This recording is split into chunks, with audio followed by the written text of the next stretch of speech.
된 시청 여직원 말고도 지난해 또 다른 여직원을 성추행했다는 의혹에 대해 경찰이 내사에 착수했습니다. 추가 피해자가 있는지 살펴보는 겁니다. 먼저 배은미 기자입니다.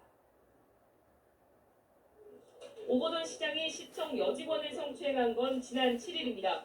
그런데 이전에도 또 다른 성추행 사건이 있었다는 주장이 나왔습니다. 오거돈 시장의 성추행 의혹은 이번이 처음이 아니다.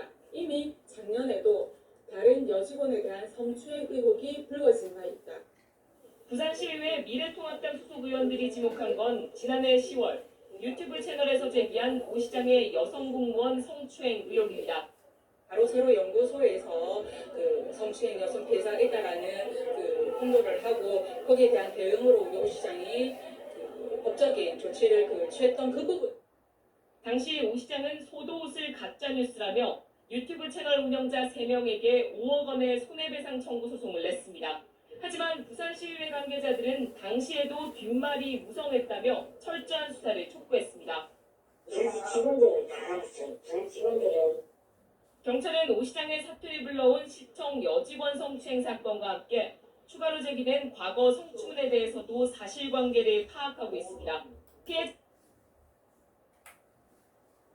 자, 방금 여러분 뉴스를 봤죠? 오거돈 전 시장의 어떤 사태를 불러온 성추행 사건에 대해서 한번 간단한 뉴스를 살펴봤습니다. 그래서 이번 시간에 좀 따끈따끈한 주제죠. 오 시장 성추행 사건 관련해서 공무원 사이의 어떤 전반적인 성윤리 의식과 관련된 어떤 주제, 즉 성비 경찰 간의 원 스트라이크 아웃제에 대해서 한번 살펴봐야겠다는 생각을 하게 되었습니다. 자, 원 스트라이크 아웃제는 성 관련 비위가 한 번만 있어도 그 경찰관을 파면 또는 해임시켜서 집에 보내는 제도입니다. 신분을 박탈하는 제도입니다. 그래서 저 제도가 과연 어떤 좋은 점이 있는지 또 문제점이 없는 것인지 주요 내용은 어떤 것인지 한번 살펴보도록 하겠습니다.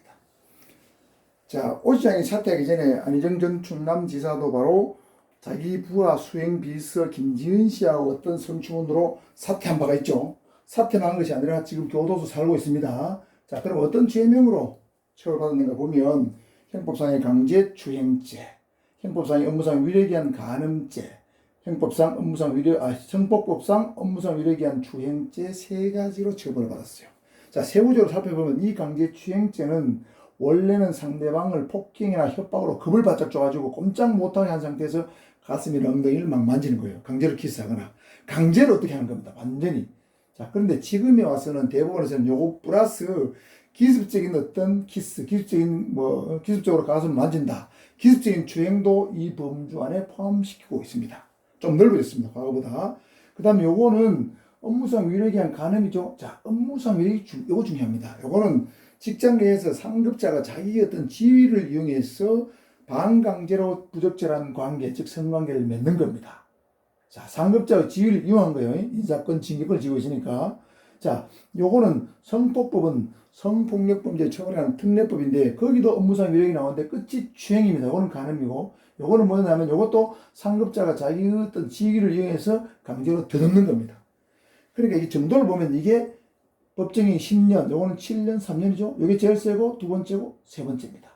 자, 요 세 가지로 다 세 가지가 다 적용돼서 처벌을 받았는데 1심에서는 불행하게도 김지은 씨의 진술이 일관성이 없다 해서 무죄를 받았는데 2심, 3심에서는 피해자 진술의 신빙성을 높이 인정을 해서 유죄 판결을 받았고 최종적으로는 대법원에서 3년 6개월의 형을 받고 현재 수감 생활을 하고 있습니다. 잘 나가는 대선 반열 주자였는데 인생 망쳤죠? 자, 그러면 오거돈 시장도 지금 비슷한 길을 걷고 있는데 과연 어떠한 죄로 처벌될 것인가? 강제추행죄냐 업무상 위력에 의한 추행죄냐 여기에 더 세다고 그랬죠? 자, 어느 게 적용될지 아무도 몰라요. 왜? 둘만 있었기 때문에. 그 안에서 무슨 일이 있었는가 둘만 알죠. 아마 이거는 경찰의 수사를 한번 밝혀질 겁니다. 자, 이게 적용되려면 아까처럼 반강제가 아니고 완전히 강제로 막 가슴이나 엉덩이를 막 만졌다. 상대방의 피해성이 막 적극적으로 반항함에도 불구하고 아니면 기습적으로 만졌거나 이럴 때 이게 적용되지만 요거는 상급자의 지위를 위해서 만졌기 때문에 예를 들면 만질 때 여직원이 시장님 이러시면 안 됩니다. 이러시면 안 돼요. 제발 좀 그냥 내버려두세요. 그만하세요. 했는데도 불구하고 시장이 예를 들면은 내가 앞으로 니 잘 봐줄게. 걱정하지 마. 내가 시장 아이가. 걱정하지 마라. 가만히 있어라. 이래가지고 적극적으로 지정하지 못한 상태에서 이런 일이 이루어졌다면 이 죄가 적용될 수가 있습니다. 또는 이 두 가지가 동시에 이루어질 수도 있겠죠. 그럼 두 가지 다 경합해서 처벌을 하게 되는데 과연 그럼 오 시장은 이 건으로 구속됐을까? 제가 볼 때 이 두 건으로 한 건이죠. 한 건인데 두 가지 죄명이 다 적용된다 해도 제가 볼 때는 구속되기는 어려울 것 같아요. 왜냐면 뭐 사무실에서 막 강제로 때리거나 한 건 아니지 않습니까? 그렇기 때문에 구속되기는 좀 쉽지 않을 것 같은데 뭐 주거들 정하고 증거인멸의 우려도 없고 그죠? 또 뭐 도망을 염려도 없기 때문에 구속될 가능성은 낮은데 만일에 지금 방금 보도를 보신 것처럼 과거에 다른 성추행 사건이 있어서 그 제2, 제3의 피해자가 나타나서 경찰에 가서 진술을 하고 그 사실로 밝혀진다면 상습범이 되겠죠. 그럴 경우는 구속될 가능성이 매우 높다. 죄질이 매우 불량한 시장이 되는 거죠. 아주 나쁜 사람이 되는 거예요. 죽이려면 되는 거예요. 이럴 때는 구속이 돼야 되겠죠. 자, 그렇게 되면 처벌 역량은 만일에 이게 적용된다면 상습범은 요거에 이부들을 가중합니다. 10년에서 15년 이하의 징역. 요거가 적용된다면 3년이니까 4.5년 이하의 징역에 처해질 수도 있다. 자, 그렇게 대충 정리를 하시고, 자, 그렇다면 성비경찰과 원스트라이크 아웃죄는 어떤 것인가 한번 보겠습니다. 자, 먼저 이 원스트라이크 아웃죄 관련해서 관련 예상 면접 질문입니다. 첫째, 정창한 성비 관련 원스트라이크 아웃죄에 대해서 아는 대로 한번 설명해 봐라. 이건 쉽죠? 지식의 문제입니다. 단순 지식을 묻는 문제. 이거는 원스트라이크 아웃죄의 필요성과 문제점. 자, 이거의 장점 또는 필요성. 왜 이런 제도가 필요한 한 번만에 아웃시키면 너무 가혹하지 않느냐. 그렇지만 필요한 점이 있을 거고 거기에 따른 문제점이 있을 거예요. 세 번째는 디지털 성범죄가 급증하고 있는데 그 대책에 대해서 토론해봐라. 특히 N번방, 박사방 사건 같은 것과 결부시켜서 설명해봐라. 또는 토론형으로 나올 가능성이 매우 높다. 자, 질문 다 이해두시고, 자, 이 제도를 최초로 시행한 건 2015년 8월입니다.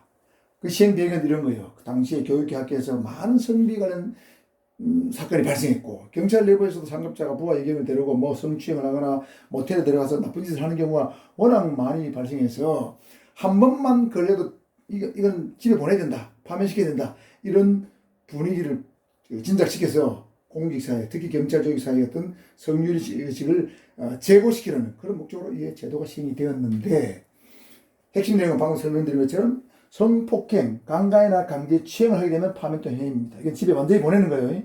단순히 성적인 어떤 수치심을 주는 말이나 행동을 한 성희롱의 경우에는 정직 이상의 중징계를 한다는 것이 주요 내용입니다. 자, 그렇다면 이 제도가 왜 필요한가? 한 방에 보내는 거. 한 방에 보낼 만큼 효과가 좋아야 되겠죠? 결국 이런 문제 같아요. 첫 번째 필요성은 성 관련 비리를 예방하고 억제하는 효과가 매우 탁월하죠. 과거의 경찰관들은 또는 공무원들은 뭐 여직원에 대해서 뭐 가볍게 성적 농담을 하거나 가볍게 몸을 만진 거 아무렇지 않게 생각하는 경우가 많은데 한 방만 해도 가기 때문에 이런 걸 절대 하지 않는다. 예방 효과, 억제 효과가 탁월하다. 두 번째는 공무원 사회 전반적인 도덕성 또는 성윤리 의식을 함양하는 데 굉장히 크게 기여할 것이다. 이것이 필요성입니다. 자, 필요성 두 가지 알아두시고, 자, 문제점은 뭐냐면 성매매 경찰관은 이 원스트라이크 아웃죄 적용을 안 받습니다. 안 받는데 안 받는 것이 과연 타당한가 아니면 적용하는 것이 맞는가, 이런 문제가 쟁점이 됐는데, 예를 들면 미혼순경이 성매매로 적발됐다. 자, 파면시키는 게 맞나, 해임시키는 게 맞나, 정직시키는 게 맞나? 제가 한번 설명해 보겠습니다. 자, 이 성매매는 강간하고 강제추행하고 좀 다르죠. 범죄는 범죄입니다. 성매매 방지 특별법 위반이기 때문에 범죄는 범죄인데 강간하고 강제추행 다른 이유는 뭐냐면, 이거는 일단 자발적인 의사 협치가 있었죠.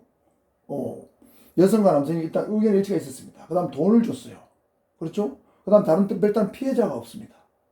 더군다나 이 성매매는 입법 정책의 문제예요. 우리나라는 비록 불법이지만 외국의 어떤 나라들은 합법인 나라도 있죠. 또 우리나라도 지금 불법이지만 언젠가 합법으로 바뀔 수도 있어요. 또 김강자 씨 같은 분은 제한적 공청제를 해서 일부 지역은 우리나라에서 합법화를 하고 일부 지역은 나머지 지역은 다 불법을 하자, 이런 제도를 제도 개선을 주장하고 있기 때문에 이거는 일반 형사법과는 좀 다르다. 그런 점에서 미혼순경이 성매매를 적발된 경우에는, 자, 미혼순경이 연인도 없다, 자기 성욕을 풀 데가 없어가지고 어쩌다 한번 공차에 가서 성매매를 하다 걸렸다, 이거 단 한 번만으로 파면시킨 것은 제가 볼 때는 행위에 비해서 처벌이 너무 과중하다는 생각이 들어서 그런 경우는 정직 정도가 적합하다고 저는 판단이 되고, 자, 유부남 경사 경위가 성매매로 적발됐을 때는 저는 이 문제는 좀 다르다고 생각해요. 유부남이 결혼했죠? 아내에게 충실할 의무가 있어요. 그 유부남이 성매매 할 이유가 없지 않습니까? 자기 집사람 하게 되는데. 자, 그렇다면 이런 경우는 원사의 경우를 정해서 파면 해임시키는 게 저는 맞다고 생각을 한다. 이 말씀이죠. 자, 그럼 문제점과 쟁점도 살펴봤습니다.